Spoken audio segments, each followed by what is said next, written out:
it going? It's a beautiful day over here in Melbourne. It's raining actually. I don't know what I'm going to talk about today. I was listening in the room a little bit earlier on to the young girl, what's her name again? Just trying to think of her name again. Jasmine. And the little story about the turtle. And Christo talked about that as well. And it's funny how we can actually convey an energy of that sort of a feeling, and how we can take on a characteristic of a certain animal. Hi there, Christian. How are you? Wonderful.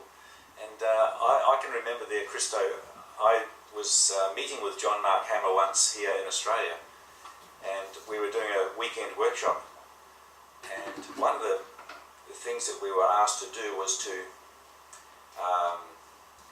sit still, and if somebody had an energy rising, another person was to participate with them and reflect back to them the energy that that person was transmitting out. And I was asked to participate with this particular woman, and she was letting out how she felt inside, internally. She was letting it out, and I was reflecting it back to her, but I was totally unaware of what I was reflecting back, but I was just like being a mirror to her.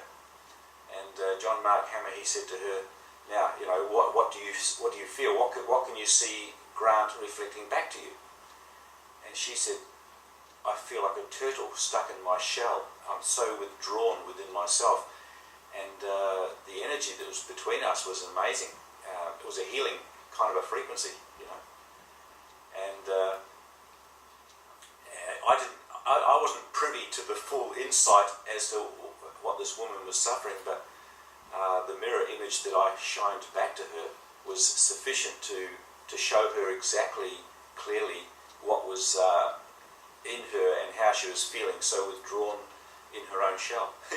You know, so I know there's lots of techniques you can do like that, spiritual techniques, and it's quite amazing when you pair up with someone else sometimes just to get a bit of an insight there, because the Holy Spirit can be working with you, you know, in pairs or whatever, in groups, and you can quite often get some healing that you might not have been able to get, and it was because you've been doing the asking, or someone was coordinating the event with you, because they know that the Holy Spirit would take every opportunity to bring healing on some level, and deep levels too. So it's amazing. Yeah, I've been involved in quite a few workshops with that kind of teaching, you know. So every opportunity, that's right, Christo, every opportunity that's there to bring healing on many, many deep levels. I remember when I was in Hawaii back in 2005, and I was sitting with a particular woman there. She invited us over to come and stay there. We were on a world tour, and it was just like a place we stopped off on the way through, and we spent 4 or 5 days there. We camped on the beach at Kauai, in Hanalei Bay, in Kauai, and we were there, and I spent a bit of time with this woman. She said, well, come in, you know, because she was a healer herself, you know, she brought a lot of healing forth, and I was sitting there looking at this woman, and suddenly this energy came over me. As I lifted my right hand up, I sort of like instantaneously lifted my hand up, spontaneously, like not really knowing what I was doing. My hand, I found myself with my right hand in the air, and this amazing energy came down through me, and I was looking at this woman, and I could see like all of her history. I could see right back in time, right through, you might say, incarnational cycles of, you know, her life experiences here in separation from God's source. And I went right back, and I could see everything about her. And it's amazing how those sort of things can happen. And from that moment on, I was able to carry that particular ability. And I don't know whether I downloaded it in time, or it just became activated within me. I wasn't sure what happened. But many things like that can happen to us because we have many forms of mastery already stored down in the archives of our anatomy. We've accrued unto ourselves many forms of healing modalities or healing principles through practice and through knowledge of how we exist as humans on this earth. We've had many lifetimes where we've needed to use those kind of abilities, and they haven't really gone away. They've just been sort of hidden a little bit from our mind. And many things have happened to me. I speak personally of things that have happened to me. I can't comment on what's happened to someone else, but I know we all do have little glimpses from time to time, of something that resonates down there as something, we want to be able to do, or we thought we could do, but we can't quite attain it now. And even like Christo was saying about being a bird, or what would you like to be? Would you like to be a bird? And I've had some amazing visions of where I've actually been flying. And I'm sure all of us have had those sort of dreams or visions of being something else, or having marvelous abilities to help and to heal and to restore, to create, to do many things, And they are all filed down there in the archives of your living memory matrix. They are actually capacities that you carry, and you may be disconnected from them, but they come back as a fleeting glimmer or a fragmented dream, or just a hint of an expression that you can do that, but you can't quite manage it right now.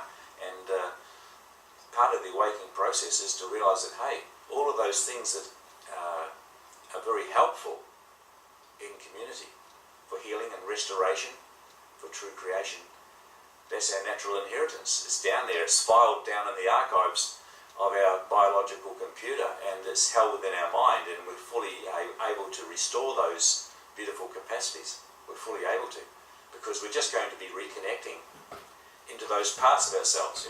It's like I've said this many times. We've got 98% junk DNA, and the DNA communicates through phonons and photons and light and sound fields of electromagnetic frequencies. And there are archives of our ability stored down there as many forms of mastery, which are accessible when we desire to tap in again to those wonderful parts of ourselves from which we have been disconnected. We have disconnected from those amazing parts that we are. We are those parts, and we've taken our focus off and put it on something else, something temporal here in this world, being distracted, But I know that there's a frequency appearing in this earth at the present time, a frequency of wave infusions of data, wave infusions of energy coming into our receptivity. And in the energy there's information, and the information is those old parts of ourselves that know how to do it, coming back into integration within our now-time moment, the fabric of our being here in space-time. We're becoming enabled again to do those wonderful things that we know how to do. So someone's just said here in the room, flying in your dream state, sleeping, is the most common dream of all. Yeah, well, that's wonderful, because I know that the human angelic being, which we are created as, the human angelic, the angel takes flight, and it flies into the darkest night as a bright shining light, and it illuminates the way.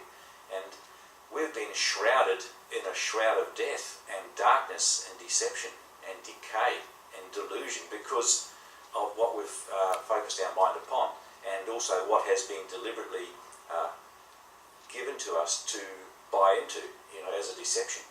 Because we were fairly gullible at times, because we had no real need to defend ourselves or protect ourselves from anything, because we're not created to defend